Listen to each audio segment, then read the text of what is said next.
Alhamdulillahi Rabbil Alamin, wal aqibatu lil muttaqin, wa la udwana illa 'alal zalimin.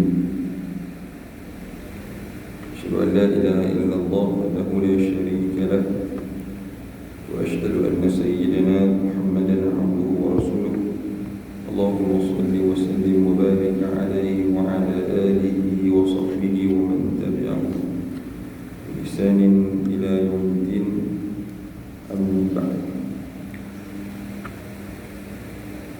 Yang muliakan tuan-tuan, puan-puan muslimin muslimat yang dirahmati Allah sekalian, mudah-mudahan kita semua dirahmati, lagi diampuni, dan dimasukkan kita di kalangan hambanya yang saleh. Amin ya rabbal alamin.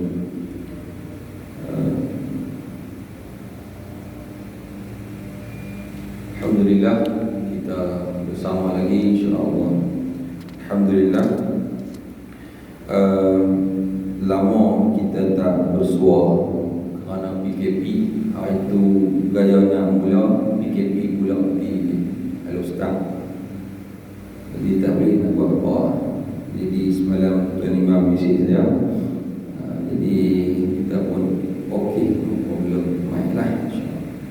Jadi jumpalah orang yang di sini nampak muka tu, maknanya alhamdulillah. Yang tak nampak tu pi dah bang. Tak apa. Tak pun. Tak apalah, macam mana pun kita berada di dalam rahmat Allah Subhanahu wa taala sentiasa. Baik tuan-tuan muslimin muslimat yang dirahmati Allah sekalian,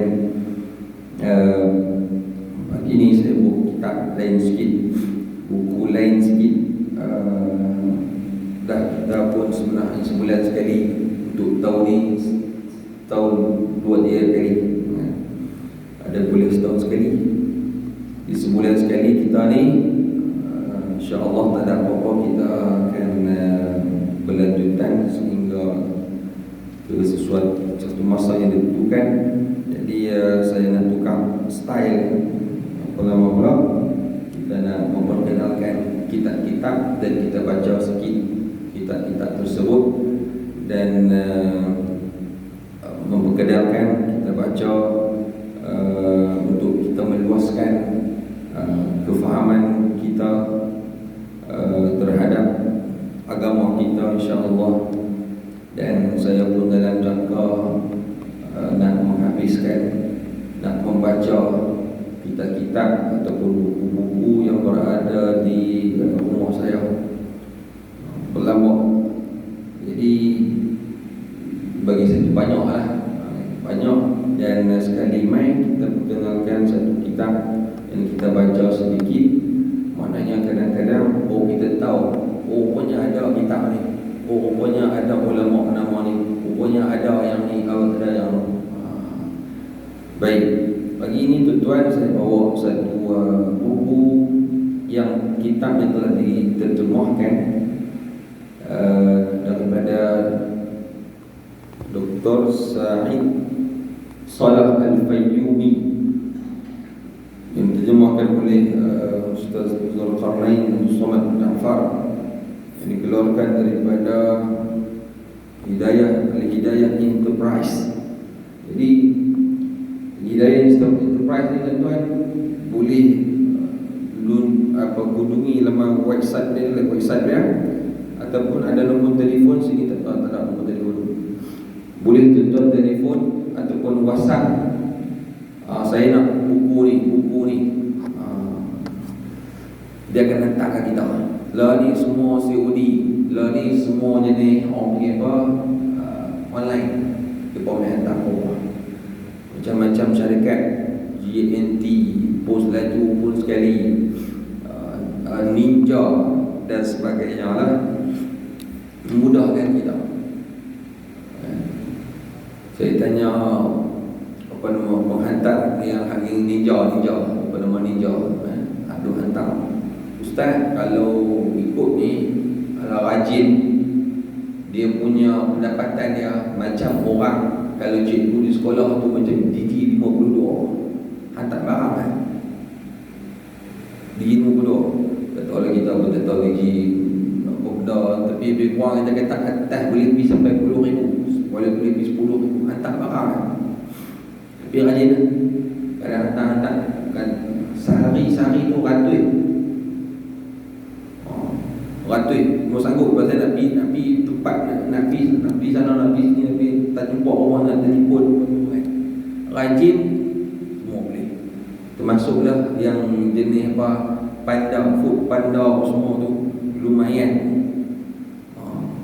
Burger kalau kita beli biasa RM2, RM3 lah, baru ni memang ada cerita. Tapi kalau kita beli yang food panda RM7 tak, dia main hantar RM7. Yalah minyak motor lagi, kawan tu tunggu. Kadang kalau kata di Lostar, kalau kita Lostar tu saya duduk tengok kat Jalan Langgar tu, dekat Sepang 3 nak pergi Jalan Tuk Kumbang tu, ada satu kedai besar yang burger tu nampak meriah kan. Kadang lalu petang tu 5 motor food panda tu duduk tengok, duduk tunggu nak ambil burger, nak hantar. Kalau rajin tuan-tuan, tak ada alasan kita tahu duit tak ada dan sebagainya. Rajin je contoh. Tak rajin tak payah nak kata apa. Baik, rezeki Allah Subhanahu Wa Taala. Dia cerita dia bila tak ada rezeki maknanya habis umur. Bila kita ada umur, maknanya umur, kalau kita masih ada umur kita masih panjang, maknanya lagi itulah ada rezeki kita. Bila terhenti rezeki, terhentilah, terputuslah nyawa seseorang. Itu dia punya konsep. Baik, tuan-tuan, pagi ini saya bawa satu kitab yang namanya, kalau dalam bahasa Arab, Al-I'jazut Tibbi fil Quran Al-Karim, ilmu perubatan dalam Al-Quran. Seminggu ni contoh pasal perubatannya. Kalau di masjid kami setiap pagi saya lepas subuh, saya akan cerita 5 minit, tak sampai 10 minit, 5 ke 10 minit macam tu, satu kitab lain-lain. Dia nak habis kitab mana ada dalam rumah tu, tak habis juga tuan-tuan. Cuma baca juga walaupun sedikit. Berkenalkan tidak dulu, kadang hak yang kita buka 2004 dulu baru buka hari ni pula. Kita tengok tu dia 2004. Kita ada rumah. Jadi nak macam tu saja ya. Jadi kita nak membudayakan bacaan di kalangan masyarakat kita. Kita malas baca, malas membaca, padahal membaca itu adalah suruhan yang pertama ataupun wahyu yang pertama dalam Al-Quran. Iqra bismi rabbikal ladzi khalaq, khalaqal insana min 'alaq. Baru ni tahun bulan berapa ni saya beli madu tualang. Kita ni tuan-tuan, hak kebanyakannya mampu beli madu je lah. Madu tualang. Madu hak minum. Madu lain tak mau nak berani. Pasal madu tualang ni kita minum bagi kesihatan kepada kita. Tapi kalau madu yang lain itu bukan bagi kesihatan, bagi sakit tambah lagi kat kita ada. Jadi beli madu tu nama madu kuat pula. Madu kuat, dia memang buat profesional lah, dengan packaging dengan bagus. Kalau kita nak pun online dah.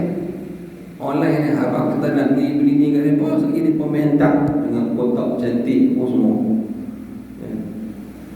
Lepas tu kebetulan kawan sekolah sekali ejen. Saya kata beli harga ni, 100 kot tak silap, 1 kilo tak silap. 1 kilo betul kacau. Ramai kat kita, dia tulis dah dalam mesej dia tu, macam cara nak buka, cara nak minum pun, tapi malas baca awal-awal. Kadang tulisan kecil pula, ditambah lagi negan baca. Kalau beli balik jangan buka lagi, simpan dulu, masuk dalam peti air, bagi dia gas tu stabil okey, baru buka. Dia 24 jam. Tapi malam betul lah kan. Kita balik-balik tengok buka kampung tembak kan, tembak kan. Kita kata tak sampai setengah pun, dekat setengah betul. Dia keluar kena bubuh pula memang ni dalam tu. Pasal apa? Punca dia pasal tak kacau. Kita ingat okey. Sebenarnya tak okey. Baik tu selinganlah sikit pasal tak kacau macam tu. Jadi di Malaysia ini kalau untuk kajian, masyarakat kita bukanlah masyarakat yang rajin membaca. Lah ni rajin baca pun baca hak yang WhatsApp, baca yang Facebook, yang tu rajin. Dan kita pun rajin baca benda-benda perkara-perkara yang tak ilmiah, tak ilmiah. Tu suka baca mengenai yang hak yang jenis orang riba, hak yang jenis hiburan, yang jenis apa nama ni, jadi kontroversi, tu suka baca. Hak lain ni kontroversi, da'i apa nama, dituduh dot kita nak sebut pun tak apa nak syok kan. Tu tak betul, tak tahu betul-betul. Hak yang netizen ni pakai hentam murah, bukan tak buat hujung pakai pun tak tahu. Yang penting aku boh dulu. Sedangkan masih dalam siasatan dan sebagainya. Mulalah macam-macam. Kita pun pelik. Kita bersuara, kita sebutkan sesuatu yang kita sebenarnya tidak ada ilmu tentangnya.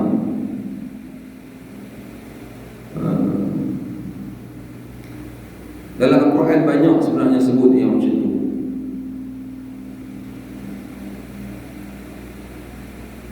Wala taqulu 'ala Allahi jangan kamu katakan sesuatu tentang Allah Subhanahu wa taala bighairi ilm, tentang apa kamu ada ilmu. Lebih baik, lebih selamat kita diam. Nabi sebut orang yang beriman kepada Allah Taala dan hari akhirat ialah mereka yang hanya bercakap baik ataupun diam, itu lebih selamat. Orang yang pendiam sebenarnya lebih selamat untuk akhirat. Orang yang bercakap sepatutnya lebih berhati-hati kerana mudah tergelincir kepada lembah api, ke dalam lembah api neraka. Ya. Kita bercakap, bila banyak bercakap akan ada banyak salah. Bila banyak salah akan menyebabkan dosa. Bila berdosa maka fannaru aula bih, neraka lebih utama untuknya. Baik, mukadimah pendek sudah. Jadi kita baca sikit tuan. Al-Anjazut Tibbi fil Quranil Karim. Kita sambut suruhan Allah Subhanahu wa taala dalam wahyunya yang pertama, Iqra bismi rabbikal ladzi khalaq. Jadi saya yang bacakan tuan. Tuan-tuan nak dapatkan buku ini, hubungi Hidayah Enterprise, boleh mau beli di sana.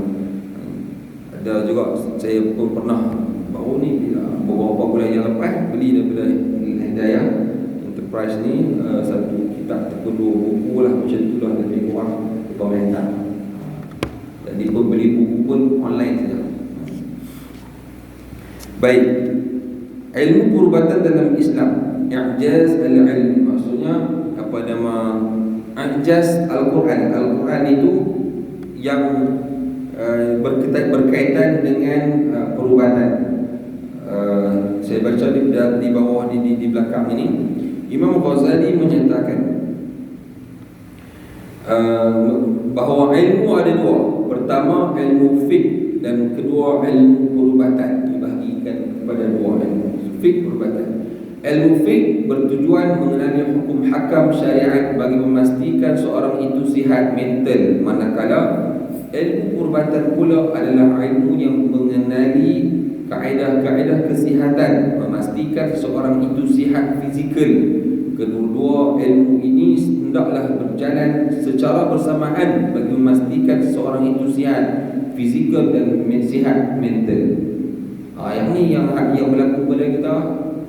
COVID-19, pentingnya ilmu kesihatan, ilmu perubatan kepada kita. Hospital dah ni penuh, maknanya sangat pentinglah perubatan kepada kita. Tadi tengah duk mencari penawar pada COVID-19, kita tak tahulah, kata hari tu jumpa dah, betul tak jumpa pula dah, kita pun tak tahu. Tapi agak keadaan terkawal, walaupun kadang-kadang dia naik banyak, tapi maknanya perubatan, apa nama, staf-staf frontliner kita dah tahu cara untuk menghadapinya. Kadang-kadang letih sikit lah, dan kita pun menghadap, kita pun normal-normal baru dengan sembahyangnya, atau tidak suruh rapat soft tadi, tak pun nak boleh rapat pasal nak kena jarak fizikal, ya. Baik, kita ikutlah, kita ikut, mudah-mudahan akan hilang terus, dan katanya kita akan hidup bersama-sama COVID-19.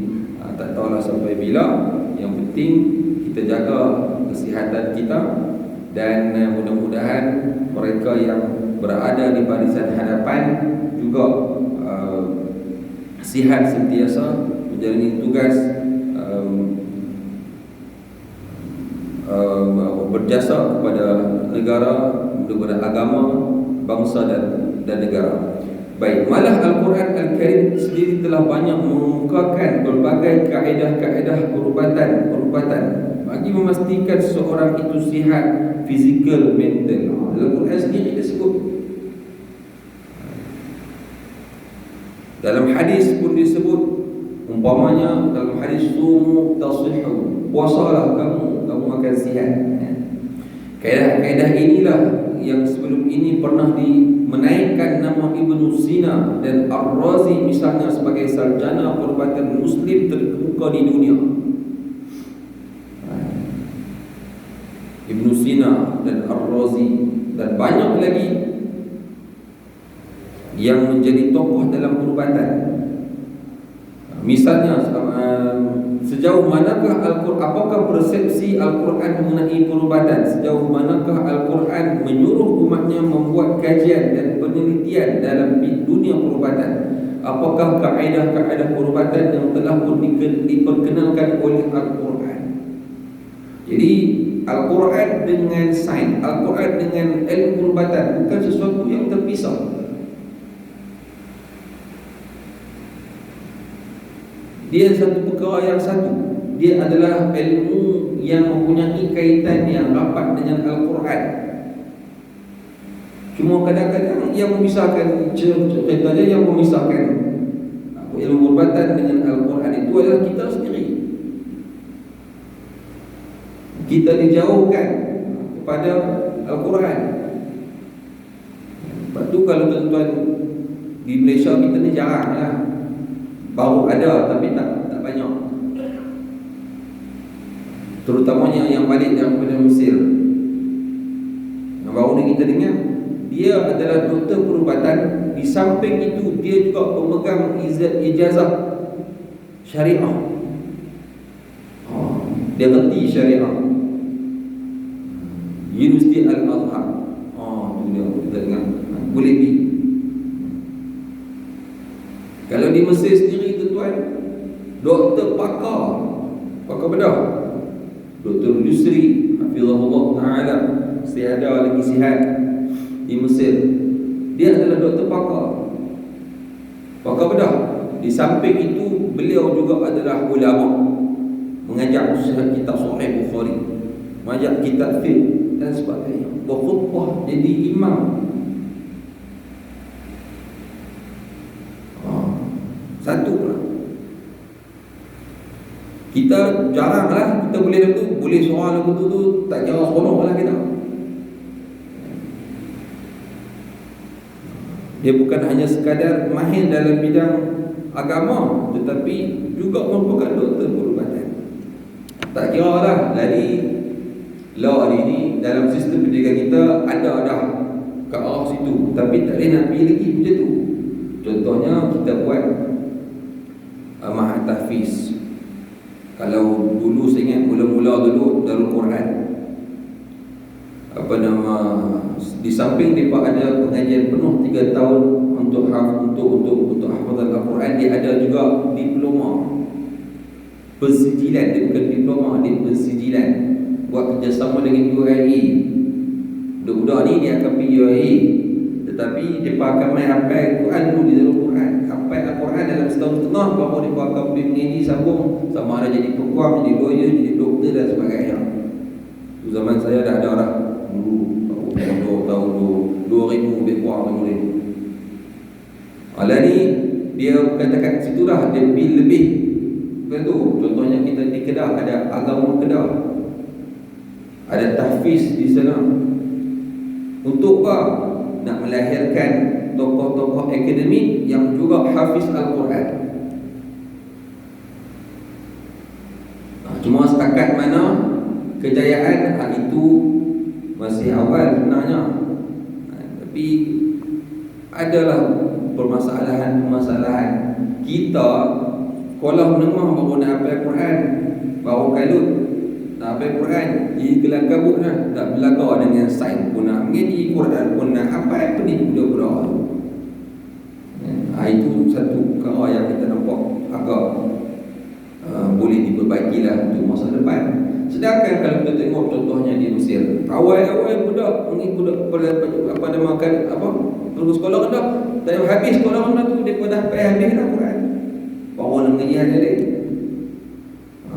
Tak apalah yang tu kita buat tu situ pendidikan kita. Cuma kadang-kadang kita nampak hafal Al-Quran, habis diploma, terus pergi ke bidang perubatan. Yang kadang-kadang kita tengok tinggal terus Quran. Tanya apa tak ingat. Yang tu kata buat jam sikit lah. Yang macam tu. Baik, mudah-mudahanlah itu ada boleh dibaiki dari masalah ke masalah. Buku ini menyajikan kemujizatan ilmu perubatan dalam Al-Quran Al-Karim yang tentunya pembaca akan memperolehi maklumat baru berkaitan dengannya, sekaligus mendorongnya memperdalam lagi mereka yang menceburi ilmu perubatan. Kita tengok ada beberapa perkara yang menarik sebenarnya yang ada di sini. Apakah ilmu-ilmu perubatan yang ada dalam Al-Quran? Yang pertama disebut tentang penciptaan manusia. Bagaimana ayat Al-Quran turun 1400 tahun dahulu, cerita tentang perkembangan janin di dalam perut ibu yang mengandung, daripada nutfah, alaqah, mudghah dan sebagainya sampai jadi ditiupkan ruh. Bilanya Nabi jadi pakai bedah, duk tahu apa mana, scan tak mana. Itu mukjizat Al-Quran. Macam mana Nabi boleh tahu? Yang kata nutfah, kalau lah Al-Quran itu daripada Nabi sendiri, yang dia berkata itu adalah ciptaan dan rekaan Muhammad. Orang kafir waktu tu. Nabi bukan saintis yang mengkaji, yang tengok. Waktu tu pun bukan ada scan macam kita lah. Dulu keluar nak gambar tak clear, dia gambar clear, 3D, 4D, 5D, tak apa benda tak macam-macam lah ni. Bubur tampuk ibu gendong tu boleh nampak lah. Kadang sebiji kita boleh nampak dalam tu, laki ke perempuan ke. Dulu mana ada, tapi ayat Quran cerita dahulu, lebih dahulu. Kita pun tahu tentang kandungan apa semua tu dalam abad yang ke-19, 20 macam tu lah. Ya baru tahu ya. Sedangkan Nabi cerita dulu.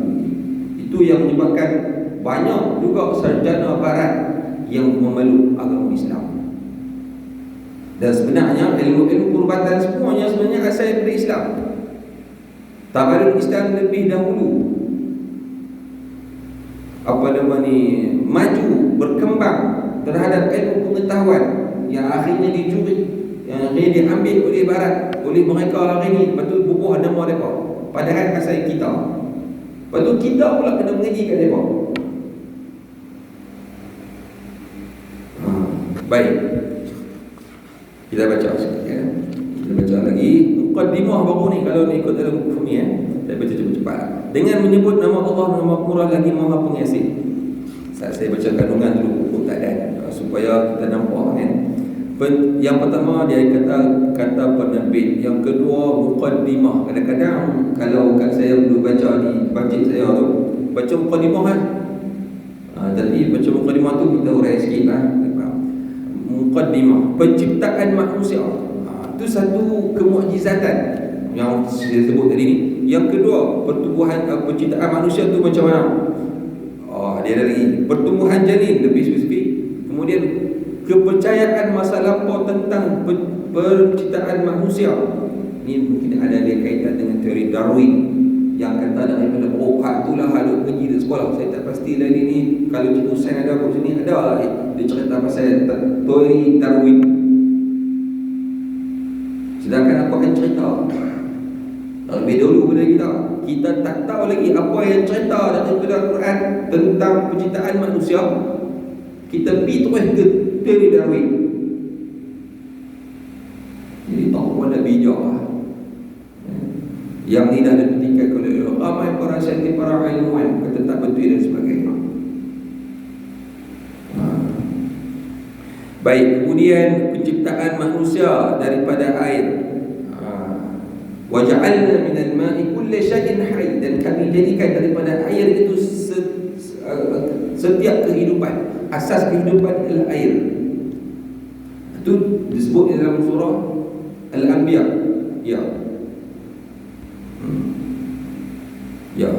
Rujuk balik tengok. Kemudian masa hamil, dia ada disebut anatomi janin 3 ke 8, proses kesuburan. Ini cerita ni saja di penciptaan manusia ni. Keluarga, menyusui, ketuaan, cerai, rasa kehidupan, Al-Quran dan pendidikan seks ada disebut. Kelut, orang yang beli-belihan, ada penyakitnya, makanan seimbang, panca indera manusia, telinga, mata dan sebagainya. Itu dia punya kandungan. Dia cakap banyak ni. Ada 42 kalau dia sebut sini. 42 tu bahagi pula kepada beberapa bahagian. Macam contohnya dia kata panca indera manusia, dia cerita tentang telinga. Jadi dikaji tuan-tuan. Kita baca tadi wa ja'ala lakumus sam'a wal absara wal afidah. Kenapa dalam Quran disebut sam'a, pendengaran, kemudian wal absar baru disebut penglihatan. Pasal apa tak sebut absar kemudian baru pendengaran? Itu dikaji.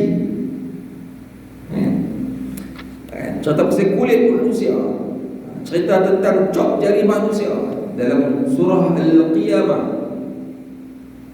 La uqsimu biyaumil qiyamah bayanah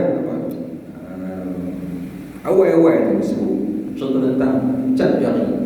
Al-Quran cerita dulu lagi, kita baru jumpa hari ini. Itu mukjizat Al-Quran berkenaan dengan sains. Tentang leher tidak berbaring, tidur. Ya Allah, ini kalau kita baca ni, disebut teori Darwin pada permulaan kehidupan dalam penciptaan, teori evolusi Darwin. Ini kita agak berat tapi cuma kita dah sokongannya kita nampak. Sebenarnya Al-Quran itu bukannya hanyalah semata-mata untuk kita baca, tetapi lebih daripada itu.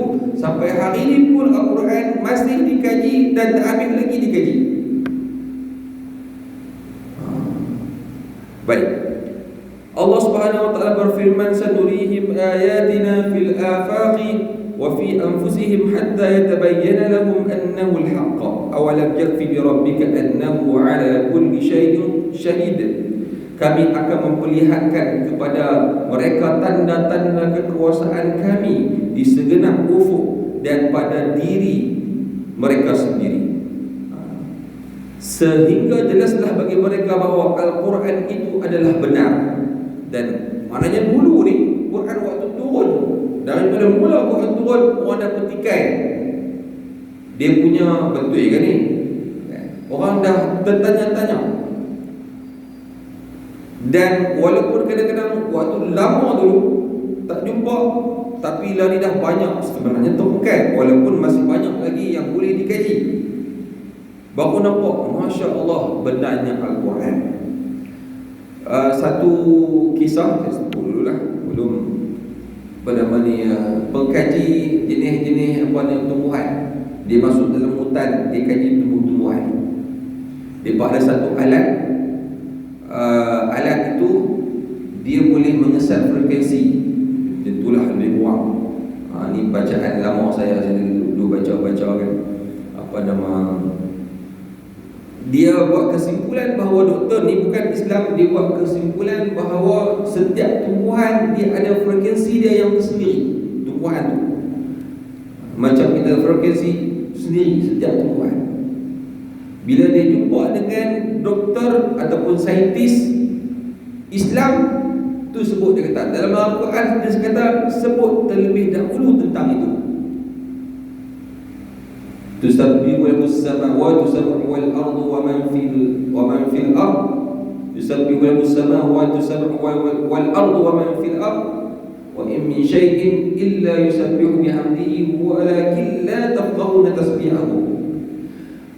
Sebut semua yang ada di langit dan bumi semuanya bertasbih kepada Allah Subhanahu wa taala. Cuma yang kita tak tahu cara mereka bertasbih. Umpamanya pokok ayam sendiri, ayam. Rasulullah larang kita untuk kita maki ayam.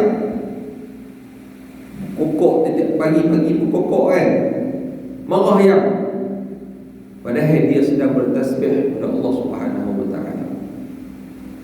Manusia yang lalai, malu ke ayam, ayam maki dulu pada kita.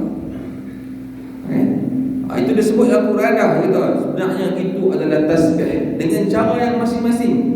Setiap kehidupan dia ada cara. Ayam dengan cara dia, tumbuhan dengan cara dia. Peluk Islam doktor tersebut. Cerita tentang laut. Ni tentang laut. Saya pun ingat baru baca tahun ni, tak ada pergi ta'lim lah. Apa nama, cuma kita kata-kata sebagai orang yang satu sebagai satu orang buka je lah, buka minda kita sajalah pada pagi ni. Supaya ni kita nak cari sendiri lah, kena minat pada ilmu-ilmu, termasuklah ilmu yang berkaitan dengan perubatan ini, sains. Walaupun bukan bidang kita tahu sikit supaya kita nampak bahawa Allah Subhanahu wa taala itu Maha Agung, Maha berkuasa. Akhirnya akan menyebabkan akidah kita menjadi mantap, menjadi kuat. Keyakinan kita kepada Allah Subhanahu wa taala semakin baik, semakin kuat. Itu je. Kita belajar ni semua untuk apa? Untuk memantapkan kepercayaan, keimanan kita kepada Allah Subhanahu wa taala dan hari akhirat. Contoh lagi tentang last akhir sebelum kita akan tahlil pasal laut. Ceritalah 2 kali dalam Al-Quran. Dalam surah Ar-Rahman, marajal bahrain yaltaqiyan bainahuma barzakhun la yabghiyan. Itu surah Ar-Rahman. Satu ni dalam surah Al-Furqan disebut ada 2 laut. Kalau dalam surah Al-Kahfi, majma'al bahrain, di tempat pertemuan mereka akan bertemu antara Nabi Musa dan juga Nabi Khidir. Sebut oleh tafsir, mereka akan bertemu di Majma'al Bahrain, pertemuan 2 laut. Yang mana disebut dalam Quran bainahuma barzakhun la yabghiyan. Di antara 2 laut tersebut, ayat itu dia tidak melampaui satu sama lain. Yang belah ni tak main ke sini, belah ni tak main ke sini. Macam tu. Jadi dia seolah-olah macam ada satu dinding yang menyekat. Air sungai ni tak pi ke sungai nu tak pi ke sungai ni. Ada satu ajaib. Ini ajaib, masya-Allah tabarakallah taala. Jadi macam mana boleh jadi macam tu? Disebutkan juga ikan yang ada di sungai ni, di laut ni, dia tidak akan pi ke laut ni. Ikan ataupun kehidupan yang berada di laut ni, dia tidak akan pi ke laut ni. Yang kadang-kadang kita boleh nampak jalan, tengok ayam. Dia ada satu sungai di Georgia. Di Georgia, dia sungai macam tu, dia bentuk V, Y.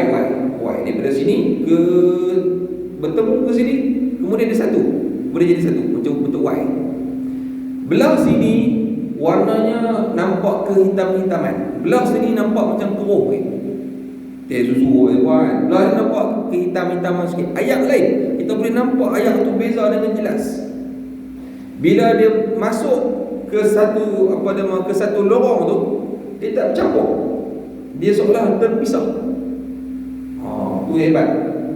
Itu yang nampak di sungai di Georgia. Dia ada satu tempat lagi laut tu.